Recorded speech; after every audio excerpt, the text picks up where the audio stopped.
자, 이번에는 이제 그 무역계약의 주요 조항에 대해서 좀 설명을 드리도록 하겠는데요. 자, 이것도 이제 뭐 많은 내용이 아니라 이제 간단한 내용만 정리해서 좀 설명을 드리도록 하겠습니다.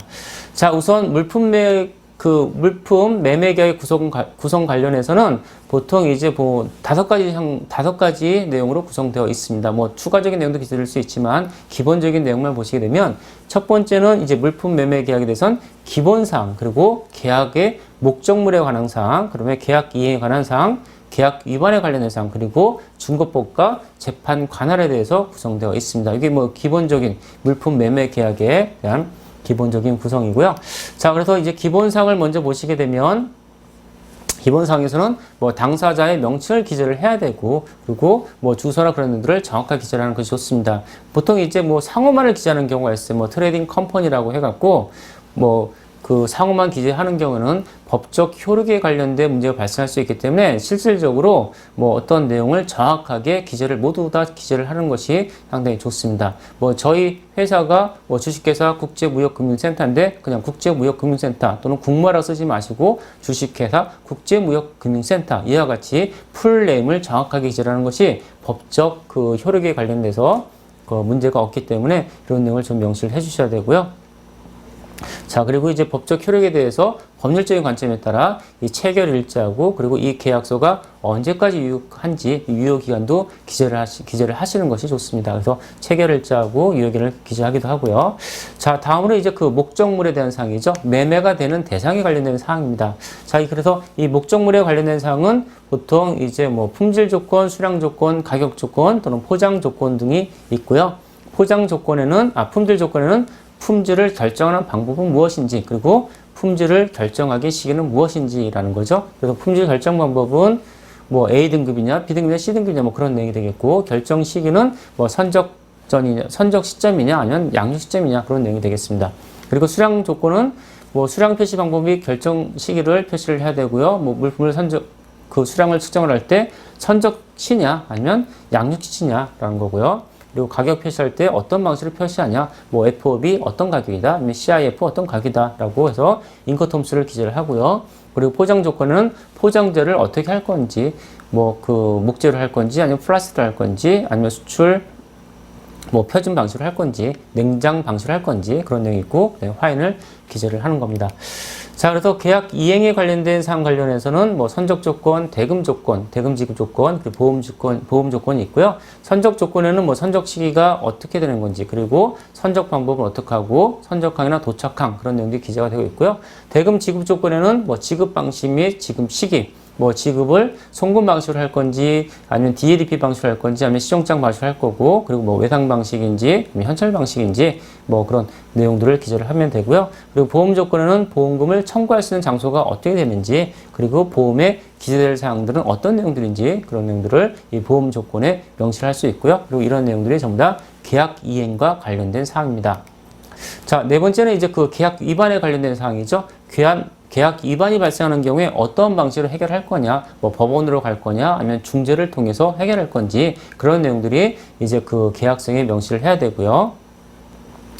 자, 그리고 이제 만약에 법으로 간다고 하게 되면 어느 나라 법을 적용을 하고, 그리고 어떤 법원에서 재판을 할지 이 중거법과 재판 관할을 명시를 해줘야 되는 겁니다.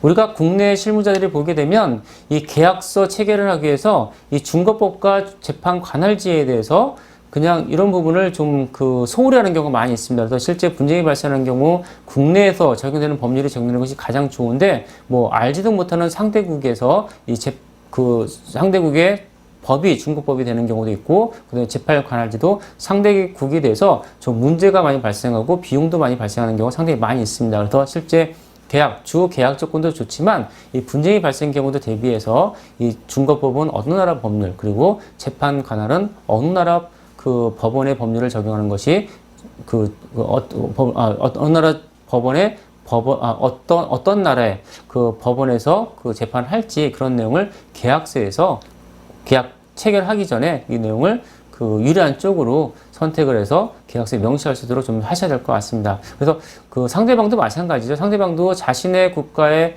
그 법을 적용을 하고 자신의 국가에 소지한 뭐 법원에서 재판하기를 원하기 때문에 이러한 경우는 합리적인 제3의 장소, 뭐 홍콩이나 싱가포르 뭐 이런 그 합리적인 제3의 장소의 그 법원이나 아니면 그 나라의 그 준거법을 적용시키는 것도 좀 합리적으로 문제를 해결할 수 있는 하나의 방안이 될 수도 있습니다. 뭐 가장 좋은 거는 우리나라 법이겠죠. 자, 다음은 이제 그 계약 조건을 보도록 하겠는데요. 자, 계약 조건은 이제 뭐 그 무역 거래 관련해서 품질 조건, 수량 조건, 가격 조건, 섬적 조건, 결제 조건, 포장 조건, 보험 조건이 있다라는 거고요. 그래서 품질 조건, 수량 조건, 가격 조건, 포장 조건은 앞에 설명해 드렸는데 계약의 목적물에 관한 조건이고요. 선적 조건, 지급 조건, 보험 조건은 계약 이행과 관련된 조건이다. 뭐 앞에 한번 설명을 드렸습니다. 그래서 이제 품질 조건 관련해서는 물품 매매 계약 관련해서 매수인이 물품을 인도를 받을 때, 자, 거래 목적을 달성하기 위해서 물품의 품질이 상당히 중요하죠. 그래서 어떤 방식으로 품질을 결정할지 그런 내용이 상당히 중요합니다. 그래서 실질적으로 이 계약을 할 때 수입상은 이 그 물품의 품질이나 그런 내용에서 구체적으로 명시하는 것이 좀 안전하게 수입을 할 수 있는 것이 되거든요. 그런데 이 계약서에 구체로 명시하지 않은 경우는 예상치 못한 그 위험에 노출될 수 있기 때문에 계약을 체결할 때는 품질 조건에 대해서는 어떤 등급이다, 어떤 기준 이상이 된다는 것을 명확하게 기재를 하는 것이 좋습니다.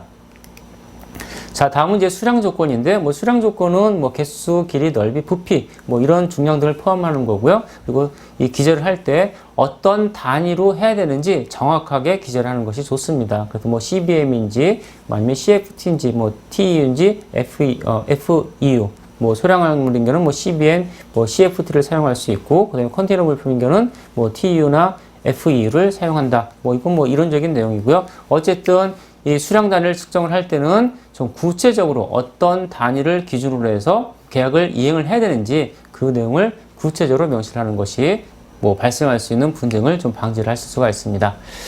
자, 다음은 이제 가격 조건이라고 해서 이 가격을 청구할 때 어떤 조건이냐, 뭐 FOB 조건이냐, 아니면 CIF 조건이냐, 아니면 DDP 조건이냐, 거기에 따라 이제 수출상은 자신이 부담할 비용을 계산해서 이제 가격을 측정을 해야 되겠죠. 그래서 가격 조건은 어떤 조건으로 가격을 측정을 해야 되는지 구체적으로 명시를 하셔야 되고요. 자, 그리고 선적 관련해서는 선적을 어떻게 해야 될지, 뭐 선적일 및 선적일의 증명, 신먼트 데이트죠. 그리고 선적 방법은 뭐 분할 선적을 허용하는지, 아니면 할부 선적을 금지하는지, 또는 뭐 환적이라는 것도 있습니다. 환적을 허용하는지 금지하는지, 그리고 뭐 지원 선적인 경우에, 그리고 선적항과 도청항에 대해서 이런 내용들을 기재를 해야 되는 겁니다. 그래서 뭐 지원 선적인 경우는 뭐 페널티를 얼마 더 부과한다, 그런 내용들이 좀 선적사항에 기재가 돼 있어야 되고요. 자, 다음은 이제 결제 조건입니다. 결제 조건. 결제 조건 관련해서는 대금 지급에 관련된 조건인데요. 뭐 선수금 방식인지 아니면 사전 송금 방식인지 또는 오픈 아카운트 방식, 뭐 사후 송금 방식이죠. 그리고 뭐 다큐멘트 콜렉션이라고 해서 DADP 방식을 얘기를 합니다. 그래서 추심 결제 방식인지 시종장 방식인지 그런 방식을 결제 방식으로 명시를 하고요. 그리고 대금 지급도 뭐 어느 조건으로 지급하는지 좀 기재를 해야 됩니다.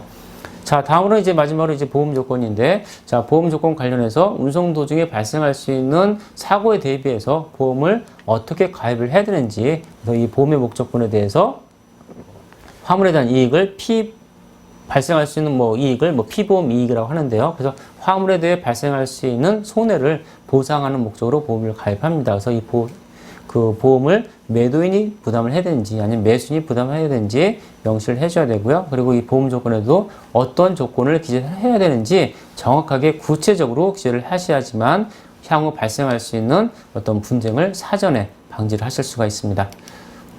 자, 이상으로 그 무역 계약에 대한 강의를 모두 마치도록 하겠습니다. 수고하셨습니다.